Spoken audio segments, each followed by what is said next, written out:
तर नमस्कार मित्रमैत्रिणींनो, माझ्या चॅनलमध्ये तुमचं स्वागत आहे। तर आज मी करणार आहे तांदळीची भाजी। तर चल, तर ही बघा तांदळीची भाजी आहे। मी निवडून वगैरे स्वच्छ धुवून घेतलेली आहे। इकडे आहे मिरची आणि एक कांदा, इकडे आहे तेल आणि इकडे आहे लसूण। ठीक आहे, तर आपलं इथं तेल आता तापत ठेवणार आहे मी कढईमध्ये भाजी करायसाठी। तांदळाची भाजी खूप छान होते बरं का, आता ती लहान मुलांना पण आवडते, त्याच्यामुळे आम्ही करतो, कधीतरी आणतो भाजीपाला। आता ह्याच्यात कांदा आणि मिरची टाकते।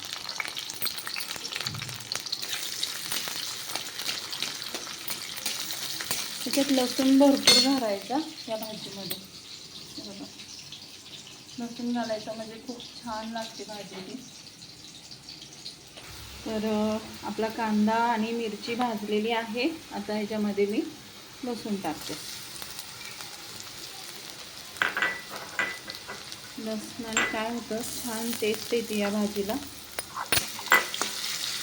नुसती मिरची नाही टाकली किंवा कांदा आणि लसूण टाकला तरी चालते या भाजीमध्ये, दुसरं नाही काय टाकलं तरी।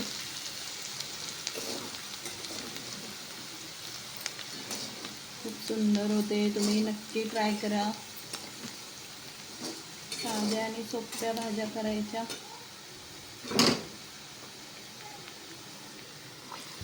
हे बघा, आता लसूण पण भाजलाय आपला। आता मी भाजी टाकते।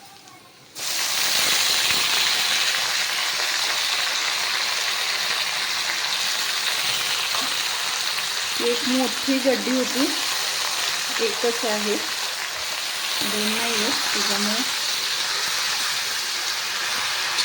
मीठ आधी नाही टाकायचं। असं काय तर भाजी परत शिजल्यावर कमी होते भाजी। काय होतं, आपल्याला अशी दिसताना जास्त दिसते, मग आपण त्या हिशोबाने मीठ टाकतो, पण अशी थोड्या वेळानेच मीठ टाकायचं ह्याच्यात, थोडीशी ही झाल्यावर, नाही तर मग कधी कधी खारट होते, मग छानच होते बघा। तर हे बघा, आपली भाजी तयार आहे। कशी झाली आहे नक्की सांगा। तर माझे व्हिडिओ आवडत असतील तर लाईक करा, शेअर करा, कमेंट करा, सबस्क्राईब करायला विसरू नका। धन्यवाद।